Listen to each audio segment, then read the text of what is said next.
तो आज हमारा पहला फेसबुक लाइव है डॉक्टर चंचल शर्मा के यूट्यूब लाइव चैनल पर और यूट्यूब चैनल पर और आज हम बात करेंगे इनफर्टिलिटी के बारे में।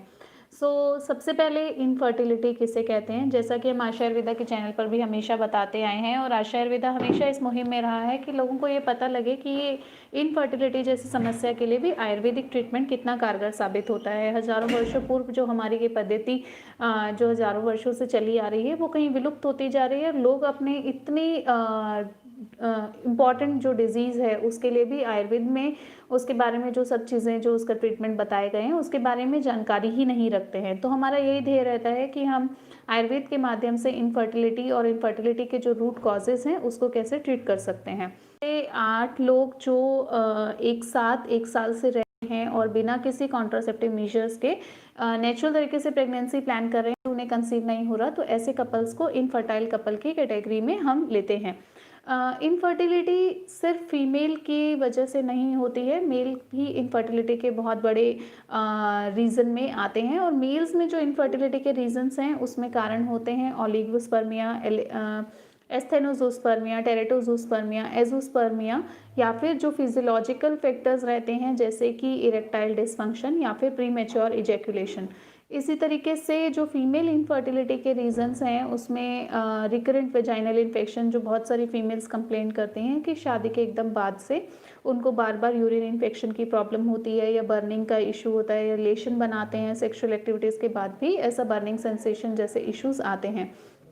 इसी के साथ ही ट्यूबल ब्लॉकेज जो कि इस रिकरेंट वेजाइनल इन्फेक्शन का एक रीज़न हो सकता है या फिर जो ट्यूबरक्लोसिस की अगर किसी को किसी महिला को हिस्ट्री रही है तो उनको भी ट्यूबल ब्लॉकेज का इशू हो सकता है। Other than that basic urine infections या वेजाइनल डिस्चार्जेस की वजह से भी ट्यूब ब्लॉकेज हो सकती है।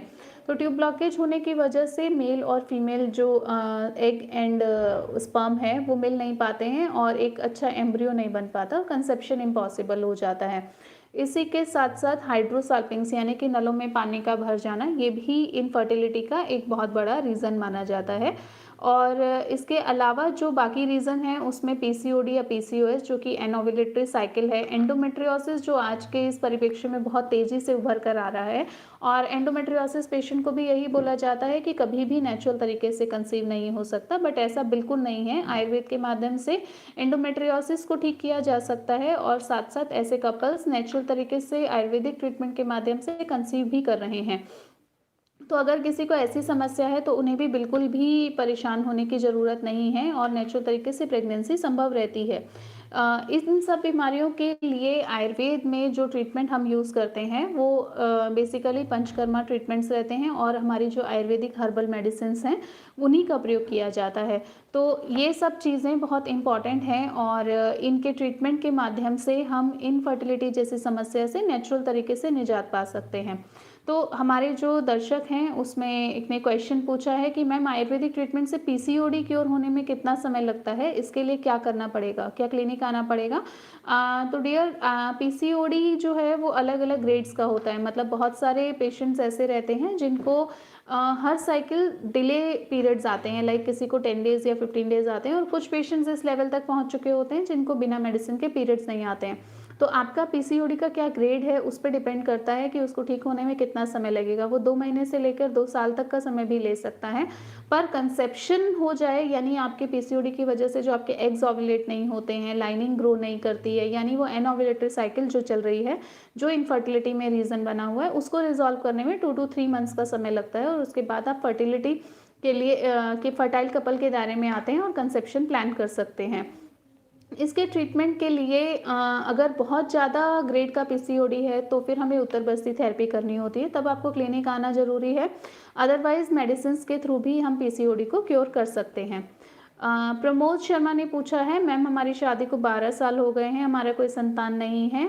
हमारा प्रॉब्लम है कि हमारा एक ट्यूब ब्लॉक है और एक ट्यूब में सूजन है। जो ट्यूब में सूजन है वो परेशानी सिर्फ और सिर्फ मेडिसिन से भी रिजॉल्व हो सकती है, बट कई बार ऐसा होता है कि एक ट्यूब जो ब्लॉकेज हुई है उसी का जो रूट कॉज है वो दूसरी ट्यूब की जो फंक्शनैलिटी है उसको भी इफ़ेक्ट करता है और जिसकी वजह से उसके जो रेशे हैं, जो सीलिया हैं, वो भी फंक्शनल नहीं होते, तो उत्तरबस्ती करनी होती है। तो ये सब प्रॉब्लम्स आप मेडिसिन के थ्रू एंड उत्तरबस्ती के थ्रू कंट्रोल कर सकते हैं और उसके बाद नेचुरल तरीके से प्रेगनेंसी होने में प्रमोद जी आपको कोई भी दिक्कत नहीं होगी। पुष्पा वर्मा पूछते हैं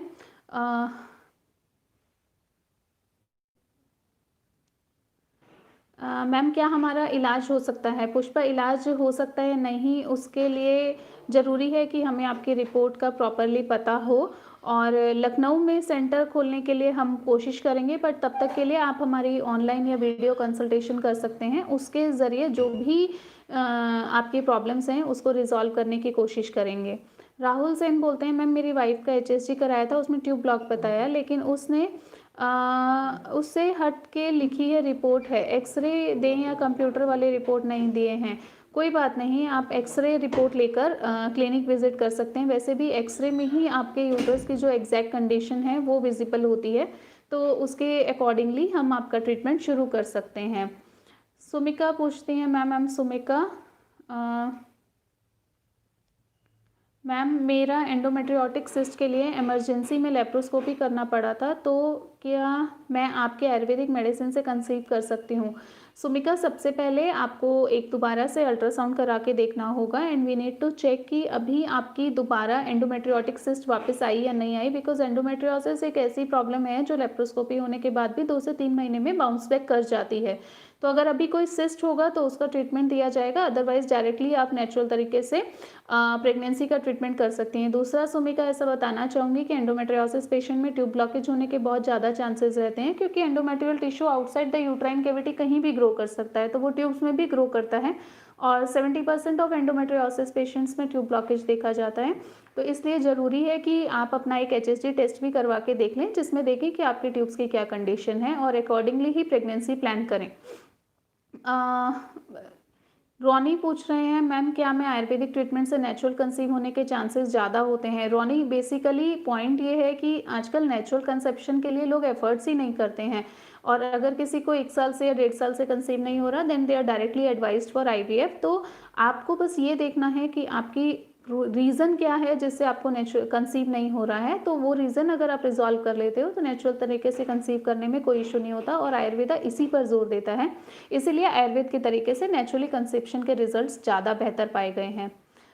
यादव किरण पूछते हैं मैम मेरी राइट ओवरी में चॉकलेट सिस्ट हैं 3.9 सेंटीमीटर इंटू 4.38 सेंटीमीटर की, क्या ये ठीक हो सकता है मेडिसिन से? बिल्कुल यादव किरण, ये ठीक हो सकता है मेडिसिन से। ऑलमोस्ट 70% चांसेस हैं कि ये सिस्ट रिजॉल्व हो जाएगा। दूसरा मैं आपको बताना चाहूँगी हमारे बहुत सारे पेशेंट्स ऐसे भी हैं जिनकी रिपोर्ट्स आप क्लिनिक आके देख सकते हैं, जिनको दोनों ओवरीज में एंडोमेट्रियोटिक सिस्ट रहते हैं, बट उसके बावजूद भी उन्हें आराम से कंसीव होता है। तो रीज़न ये है कि जो एंडोमेट्रियोसिस है वो आपके जो एग्स है एवरी साइकिल डेवलप होते हैं वो उसको रोक देता है, कि क्वालिटी रिड्यूस कर देता है, प्लस हार्मोनल इम्बैलेंस इतना ज़्यादा हो जाता है कि वो कंसेप्शन नहीं होने देता है।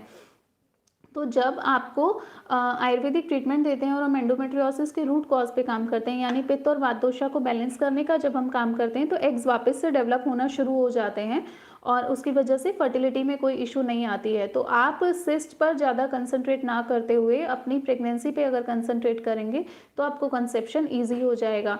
और हम आयुर्वेदिक ट्रीटमेंट में डायनोजेस्ट या ऐसी कोई मेडिसिन नहीं देते हैं जिससे कि आपको पीरियड्स ही आना बंद हो जाएं और आपका कंसेप्शन डिले होता जाए।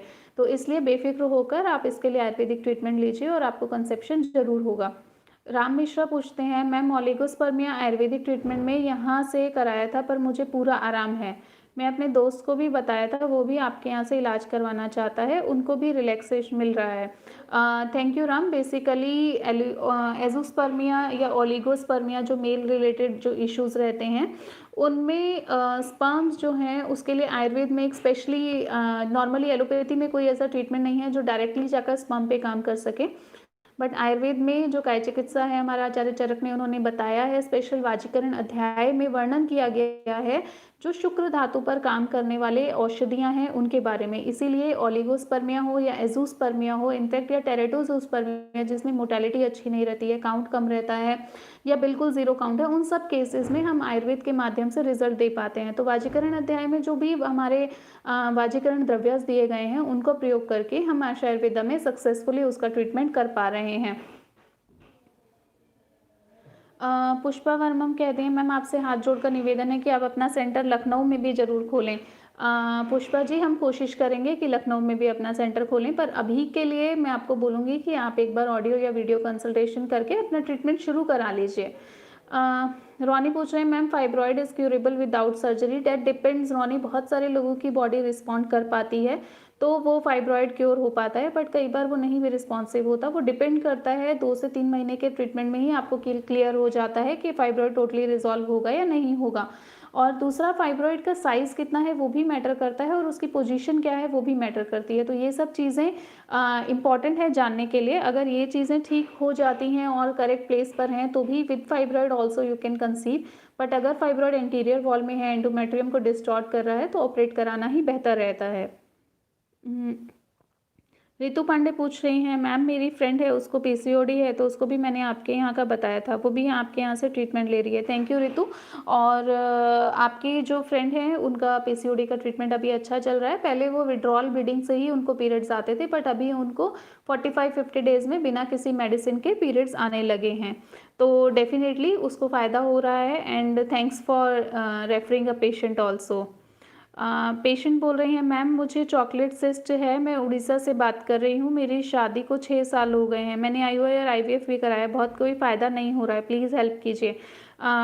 बिल्कुल मेगा हम पूरी कोशिश करेंगे, क्योंकि आपके उड़ीसा से ही 2 पेशेंट्स और थे जिनका अभी टोटली एंडोमेट्रियोटिक सिस्ट रिजॉल्व हुआ है, पर अभी वो जो डीप इन्फिल्ट्रेशन ऑफ एंडोमेट्रियोसिस है वो बचा हुआ है। तो डेफिनेटली वो रिजॉल्व हुआ है, आपका भी रिजॉल्व होगा और आपको कोई टेंशन लेने की ज़रूरत नहीं है। इनफैक्ट मैं हमेशा बोलती हूँ कि एंडोमेट्रियोसिस में आईवीएफ की सक्सेस जो है वो 7 to 10% ही है, बिकॉज जब भी कहीं पर पेन पिक्चर है और वो यूट्रस या यूट्रस के नियर बाय एरिया में कहीं पर भी पेन या इन्फ्लेमेटरी कंडीशन है तो वो यूट्रस को इरिटेट करता है, जिससे बेबी का वहाँ पे इम्प्लांटेशन फेल हो जाता है, तो वो आईवीएफ सक्सेस नहीं हो पाता है। इसलिए एंडोमेट्रियोसिस केसेस में भी इट्स वेरी इंपॉर्टेंट कि आपकी जो लाइफ है वो पेनलेस होनी चाहिए, आपको बिल्कुल पेन या इन्फ्लेमेटरी कंडीशन नहीं होनी चाहिए। जब वो आप अचीव कर लेते हैं उसके बाद आपको प्रेगनेंसी होने में कोई इशू नहीं आता है।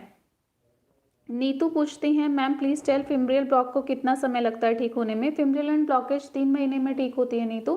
3 महीना ट्रीटमेंट करने के बाद फिर हम एचएसजी टेस्ट करवाते हैं, जिसमें देखते हैं कि ट्यूब्स का क्या स्टेटस आया है। आशी पूछती है मैम राइट ट्यूब में हाइड्रोसल्फिंग से कंसीव होता है, बस मिसकैरेज होता है क्या, प्लीज़ कोई ट्रीटमेंट बताइए। ऐसे बहुत सारे पेशेंट्स आते हैं जिनका एक ट्यूब में पानी होता है फिर भी वो कंसेप्शन प्लान करते हैं। देखिए, अगर आपके ट्यूब में पानी है तो वो दूसरी ट्यूब्स के थ्रू जो भी फर्टिलाइजेशन हुआ है और वो जो इम्प्लांटेशन एम्ब्रियो यूट्रस में होता है एंडोमेट्रियम पे, वो उसको स्विम अप कर देता है, यानी वो एम्ब्रियो वहाँ नहीं रुकता है। तो चाहे आप आईवीएफ से कंसीव करें चाहे आप नेचुरली कंसीव करें, जब तक वो ट्यूब का पानी नहीं रिजॉल्व होगा, जब तक वो हाइड्रोसल्फिंग्स रिजॉल्व नहीं होगा, तब तक कंसेप्शन पॉसिबल नहीं है। मतलब आपको एक हेल्दी बेबी आपके हाथ में तब तक नहीं मिल सकता है। तो उसके लिए आप सिर्फ मेडिसिन लेकर हाइड्रोसल्फिंग्स को रिजॉल्व कर लीजिए, उसके बाद प्लान कीजिए, तो आपको कोई भी इशू नहीं होगा कंसेप्शन में। पूनम पूछती हैं मैम जब टाइम आता है तो दर्द बहुत होता है, तब तक ठीक नहीं होता और मेरी शादी 2 साल हो गए हैं, अब तक कंसीव नहीं हुआ है। अगर पीरियड्स में बहुत पेन होता है तो आपको एक बार पेल्विक डॉपलर करा के देख लेना चाहिए, क्योंकि जो ये प्रॉब्लम है ये डीप इन्फ्लेटेड एंडोमेट्रियोसिस का एक इशू हो सकता है। इसलिए इम्पॉर्टेंट है कि आप एक बार अपना पेल्विक डॉपलर करा के उसकी रिपोर्ट हमें शेयर कर दीजिए, उसके अकॉर्डिंग ट्रीटमेंट करेंगे तो रिजल्ट्स में डेफिनेटली आपको इफेक्ट मिलेगा। पूजा पूछती है मैम मुझे पीसीओडी था बट अभी तक मेरे पीरियड रेगुलर हैं, मुझे कंसीव नहीं हो रहा है। ये बहुत ही नॉर्मल स्टेज ऑफ पीसीओडी है कि आपकी साइकिल रेगुलर है, बस एग्स ओवुलेट नहीं करते हैं, तो इसके लिए सिर्फ मेडिसिन से भी काम प्रॉब्लम सॉल्व हो। तो आप मेडिसिन के लिए हमसे बात कर सकते हैं, और टिल द टाइम आप कैस्टर ऑयल 1 चम्मच दूध में डाल के रेगुलरली लेना शुरू कर दीजिए पूजा, उससे आपके एग्स जो हैं वो ओव्यूलेट करना शुरू करेंगे। पीरियड के पहले दिन से लेकर पीरियड के 20वें दिन तक 1 चम्मच कैस्टर ऑयल दूध में डालकर रेगुलरली लेना आप शुरू कर दीजिए, उसके बाद उसे नहीं लीजिएगा। मैम सिस्ट की प्रॉब्लम होने के बाद क्या आयुर्वेदा में से नेचुरली कंसीव कर सकते हैं? मेरा नाम ज्योति है। बिल्कुल कंसीव कर सकते हैं ज्योति, सिस्ट की प्रॉब्लम होती है तो भी आप आयुर्वेदा से नेचुरली कंसीव करते हैं, और आयुर्वेदा में हम कोशिश करते हैं कि पहले वो सिस्ट टोटली रिजॉल्व हो जाए, बट अगर वो फिर भी नहीं हुई है तो with the help of medicine हम बाकी जो ओवरीज हैं उससे फ्रेश फॉलिकल्स अच्छे एग्स बनाकर और उसके थ्रू नेचुरली कंसीव करने का ट्राई करते हैं, और उससे कंसेप्शन सक्सेसफुल भी होता है। माया चौहान बोल रही हैं मैम मुझे आपसे बात करनी है। माया, बात करने के लिए आपका हम अपना जो नंबर है कॉन्टैक्ट नंबर है वो स्क्रीन पे फ्लैश कर रहे हैं, आप उस नंबर पर कांटेक्ट करके अपॉइंटमेंट बुक कर सकते हैं, वीडियो कंसल्टेशन कर सकते हैं या फिर डायरेक्टली क्लिनिक आकर विजिट कर सकते हैं। और उसके हिसाब से हम आपकी मेडिसिन रिपोर्ट सब चीज़ें देखकर उसके अकॉर्डिंगली ही आपको आगे ट्रीटमेंट देंगे। एंजल खान बोलते हैं मैम चॉकलेट सिस्ट को ठीक होने में कितना टाइम लगता है अगर वो 18x7 mm की लेफ्ट ओवरी में एंड राइट ओवरी में 13x11 mm की। एंजल आई थिंक आप बहुत परेशान हो अपनी चॉकलेट सिस्ट से। चॉकलेट सिस्ट डिजॉल्व होने में जितना साइज आपका है इट में टेक मैक्सिमम 3 मंथ्स या 2 मंथ्स, कई बार 1 मंथ में भी रिजॉल्व होती है, but still it depends body to body कि वो कितनी जल्दी रिस्पॉन्ड करता है। तो 1 मंथ मेडिसिन लेकर we will get 1 repeat ultrasound और हो सकता है उसमें अच्छा हो, otherwise will add medicine accordingly.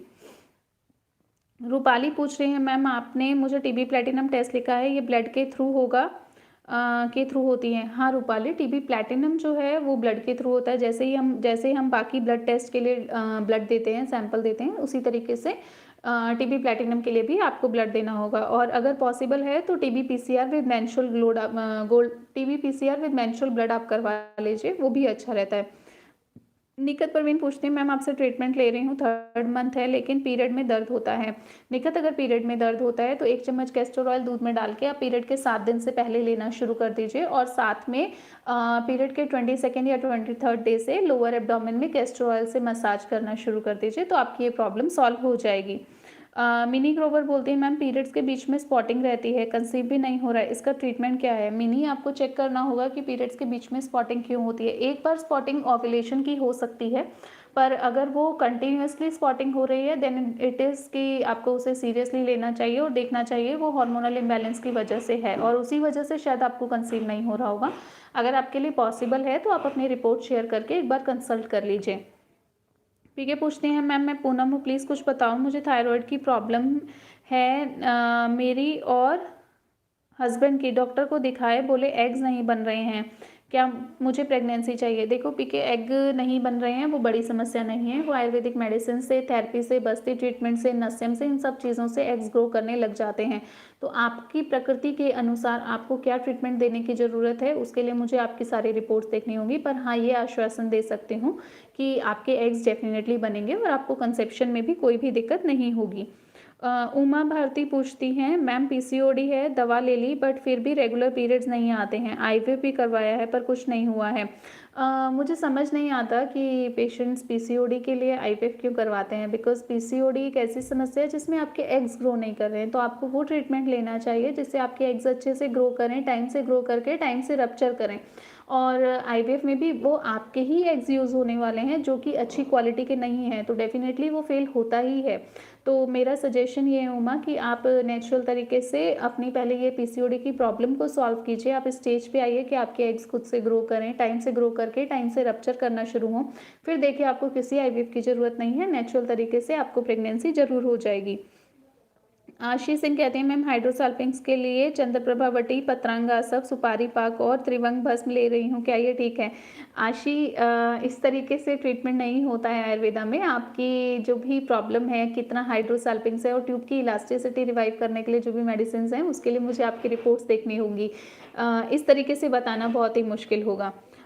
Shalu smoke बोलती हैं मैम मेरे हस्बैंड को ब्लॉकेज है, उसको क्या बोलते हैं? स्पर्म ने लाया है। हस्बैंड की ब्लॉकेज के लिए मेल्स में भी उत्तर बस्ती थेरेपी किया जाता है। हमारे क्लिनिक पर मेल डॉक्टर हैं जो वो ट्रीटमेंट करते हैं और मेल उत्तर बस्ती वीक में एक बार दिया जाता है।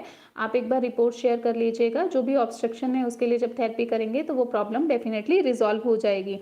तो इसके लिए बिल्कुल परेशान करने की ज़रूरत नहीं है शालू। खुशबू सिंह पूछती हैं मैम हेमरेजिक सिस्ट हो गया है, कोई ट्रीटमेंट की ज़रूरत है? खुशबू सिंह इट्स वेरी इंपॉर्टेंट कि आप पहले ये डिस्टिंग्विश कर लिया जाए कि वो हेमरेजिक सिस्ट है या फिर वो चॉकलेट सिस्ट है, क्योंकि अगर हेमरेजिक होगा तो 2 से 3 महीने में वो ऑटोमेटिकली डिजॉल्व हो जाएगा, बट अगर वो चॉकलेट सिस्ट है देन डेफिनेटली उसकी ट्रीटमेंट की ज़रूरत होती है। तो आप इसको थोड़ा सा सीरियसली लेकर एक बार अल्ट्रासाउंड से रिव्यू कर लीजिए और अकॉर्डिंगली ही आगे ट्रीटमेंट प्लान कीजिए। माया पूछती हैं मैम मैं फ़रवरी में ही आपके यहाँ ट्रीटमेंट के लिए आने वाली थी, पर मेरी ब्लीडिंग कितने दिन बाद से ट्रीटमेंट चालू होगा, प्लीज़ हेल्प मी। पीरियड ख़त्म होने के नेक्स्ट डे से ट्रीटमेंट शुरू होगा माया। तो अब जब भी आपको पीरियड्स आते हैं, जिस दिन वो पीरियड ख़त्म होते हैं उसके नेक्स्ट डे से आकर आप ट्रीटमेंट शुरू करवा सकते हैं। मंजुलता पूछती हैं, मैम यूनिकॉर्नुएट यूट्रस के लिए मिसकैरेज हो रहा है, आयुर्वेद से प्रॉब्लम सॉल्व होगी क्या? नहीं मंजू, पर यूनिकॉर्नुएट यूट्रस से अगर आपको मिसकैरेजेस हो रहे हैं तो आप नीचे मैकडोनल्ड सूचर्स लगवा सकते हैं। मैकडोनल्ड सूचर्स की वजह से बेबी को एक सपोर्ट रहता है और कंप्लीट बेड रेस्ट आपको करना होगा। शायद कैविटी का जो इंटरनल स्पेस है वो उतना अच्छा नहीं है, बट इसमें सॉल्यूशन आपको वैसे ही मिलेगा। इसमें आयुर्वेदा से हम ज़्यादा मदद नहीं कर सकते क्योंकि वो गॉड गिफ्टेड मॉर्फोलॉजिकल इशू है जो आपके यूट्रस में है। मोहम्मद नाजिम कहते हैं, मैम लेफ्ट ट्यूब नहीं है, राइट ट्यूब ब्लॉक है और पीसीओडी भी है, क्या मैं कंसीव कर लूँगी? बिल्कुल कंसीव कर लोगी। सिर्फ हमें वो राइट ट्यूब को ओपन करने की ज़रूरत है और पीसीओडी से ज़्यादा घबराने की बिल्कुल ज़रूरत नहीं है। मैं हमेशा हमारे पेशेंट्स को बोलती हूँ। एंजल खान पूछ रही है, मैम चॉकलेट सिस्ट के साथ नेचुरली कंसीव कर सकती हूँ? बिल्कुल आप चॉकलेट सिस्ट के साथ नेचुरल कंसीव कर सकती हैं और मैं कोशिश करूँगी कि मैं नेक्स्ट वीडियो चॉकलेट सिस्ट पर ही बनाऊँ, बिकॉज इतनी ज़्यादा ये प्रॉब्लम आज के टाइम में एग्रीवेट हो गई है and it is totally non curable with allopathy. And I will come with the proofs कि कैसे चॉकलेट सिस्ट इतनी ईजिली रिजॉल्व होती हैं और ऐसे पेशेंट्स कंसीव भी करते हैं। पीके पूछते हैं, मैम मेरी शादी को 3 ईयर्स से एग्स और थायराइड को लेकर डॉक्टर को दिखा रही हूँ। पीके मैंने अभी आपको बताया कि पीसीओडी में आयुर्वेदा आपको बहुत अच्छे से रिस्पॉन्ड करता है, तो आप आयुर्वेदिक ट्रीटमेंट लेके देखिए। अब तक जो अभी आपने लिया वो एलोपैथिक ट्रीटमेंट लिया है, वो सिर्फ हार्मोनल इंजेक्शंस दे सकते हैं, बट वो जो रूट कॉज है, जो धातुक्षय हो रहा है या फिर जो चैनल ब्लॉकेज हो रही है, स्रोतोरोध हो रहा है, उन सब पे जब हम काम करते हैं, उसको प्रॉपरली ठीक करते हैं, तो उसके बाद कंसेप्शन होने में कोई प्रॉब्लम नहीं आता है। तो आप निश्चिंत होकर ये ट्रीटमेंट ले सकते हैं। मैम एंडोमेट्रियोसिस के लिए इलाज लिया, प्लीज़ बताएं, मेडिसिन से ठीक हो सकता है या उत्तर बस्ती करनी होती है?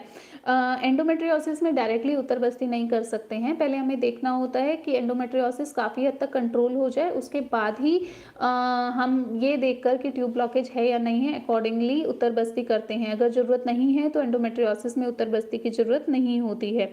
पल्लवी पूछती है, मैम उत्तर बस्ती से सिर्फ आधा ml ऑयल क्यों इंसर्ट होता है, बाकी क्यों बाहर आ जाता है? Pallavi, how do you know कि उत्तर बस्ती में आधा ml ऑयल आता है? एनी हो, आपके यूट्रस की जो कैविटी है उसमें इतना स्पेस नहीं है कि वो ऑयल को एब्जॉर्ब करेगा अंदर, तो 0.5 ml तक ऑयल अंदर कैविटी में रहता है और बाकी ऑयल सारा बाहर आ जाता है। गुड टू नो पल्लवी, आपने उत्तर बस्ती पे इतना सब रिसर्च किया है। रेखा पूछती है, मैम मेरी भी एक टॉपिक हुई है, 1 ट्यूब रिमूव है, सेकंड प्रेगनेंसी हो सकती है, कितने टाइम बाद हम ट्राई कर सकते हैं? रेखा, अगर आपकी पहले एक टॉपिक हुई है तो इट्स वेरी इंपॉर्टेंट कि आप अपना ट्यूब टेस्ट करवा के देखें, क्योंकि 70% ऑफ पेशेंट्स जिसकी एक ट्यूब एक टॉपिक होती है उनकी दूसरी ट्यूब ब्लॉक निकलती है। तो पहले HSG कराइए और एक टॉपिक के 3 मंथ्स के बाद आप दोबारा से प्लान कर सकते हैं, पर ये एश्योर जरूर कर लीजिएगा कि आपकी दूसरी ट्यूब परफेक्ट है या नहीं है, क्योंकि वो 100% परफेक्ट होनी चाहिए, तभी प्रेगनेंसी प्लान कीजिएगा, वरना दोबारा एक टॉपिक होने के चांसेस रहते हैं। श्री राम सिंह पूछते हैं, मैम मुझे थायराइड और पीसीओडी है, AMH 12 है, मुझे 2013 में टीबी हुआ था, मेरा पीरियड रेगुलर आता है, मुझे कोई प्रॉब्लम नहीं है, राइट ओवरी नॉर्मल है, क्या मेडिसिन से कंसीव हो पाएगा? AMH 12 है तो ऐसा नहीं है कि आपको प्रॉब्लम नहीं है, क्योंकि AMH 12 बहुत ज़्यादा है और टीबी की हिस्ट्री है तो आपको ट्यूब का टेस्ट भी कराना चाहिए। AMH 12 होने का मतलब यही है कि आपके एग्स की क्वालिटी बिल्कुल अच्छी नहीं है या वो एग्स अच्छे से ओवुलेट नहीं करते हैं, तो दोनों ही चीज़ों को दोबारा से देखने की ज़रूरत है। इसलिए आप अपना ट्यूब टेस्ट करा लीजिए, AMH रिपीट करा लीजिए, फॉलिकुलर स्टडी करा के देखिए कि एग कैसे ग्रो करते हैं, कैसे रप्चर करते हैं और अकॉर्डिंगली प्लान कीजिए। ऐसे नेचुरल ट्राई करने से बिना किसी मेडिसिन से, बिना किसी लाइन ऑफ ट्रीटमेंट के कंसेप्शन बहुत देर से होगा। रीतन कैसेस कहते हैं, मैम हाइड्रोसाल्पिंग्स बिना उत्तर बस्ती के ठीक हो सकता है? अगर हाइड्रोसाल्पिंग्स के साथ ट्यूबल ब्लॉकेज नहीं है तो वो बिना उत्तर बस्ती के ठीक हो सकता है, पर अगर हाइड्रोसाल्पिंग्स के साथ ट्यूबल ब्लॉकेज है तो उत्तर बस्ती की ज़रूरत जरूर पड़ेगी। तो 3 महीना हाइड्रोसाल्पिंग्स की मेडिसिन खाने के बाद फिर हम उत्तर बस्ती थेरेपी देते हैं। मैम क्या पेटेंट ट्यूब से कंसीव हो सकता है? पेटेंट ट्यूब का मतलब ही यही होता है कि आपकी ट्यूब एकदम परफेक्ट है, तो डेफिनेटली उससे कंसीव होगा। रिजवान शाह कहते हैं, मैम मुझे हार्मोनल इम्बैलेंस की प्रॉब्लम है, 2 साल से एग नहीं बन रहा है, मेरा एक बेबी है, AMH 2 है। AMH आपका अच्छा है रिजवान, तो शायद आपके एग की क्वालिटी का इशू है, उसके लिए हम 2 महीना ट्रीटमेंट करते हैं। 1 महीना पंचकर्मा चिकित्सा दी जाती है, वमन, और सेकंड मंथ में विरेचन करते हैं, साथ में उत्तर बस्ती देते हैं जो ओवेरियन एक्सिस को स्टिमुलेट करता है और एग्स ओव्यूलेट होने लगते हैं। ज़रूरत पड़ती है तो बस्ती ट्रीटमेंट भी दिया जाता है एंड लीच थेरेपी भी दिया जाता है। तो इस सब तरीके से जब हम पंचकर्मा का प्रयोग करते हैं तो डेफिनेटली ये प्रॉब्लम रिजॉल्व होती है और आपको कंसेप्शन होने में कोई दिक्कत नहीं आती। तो दोस्तों, मैंने कोशिश की कि आपके जो भी मैसेजेस हैं या जो क्वेरीज़ हैं उनको रिजॉल्व किया जाए। और आशा आयुर्वेदा के यूट्यूब चैनल पर हमारा फेसबुक लाइव जल्द ही आएगा, शायद 2 या 3 दिन में, आप उसे भी ज़रूर देखिएगा। और हमारे इस यूट्यूब चैनल को, डॉक्टर चंचल शर्मा के यूट्यूब चैनल को भी आप ज़रूर सब्सक्राइब करें और हमारे अपडेट से जुड़े रहें। धन्यवाद।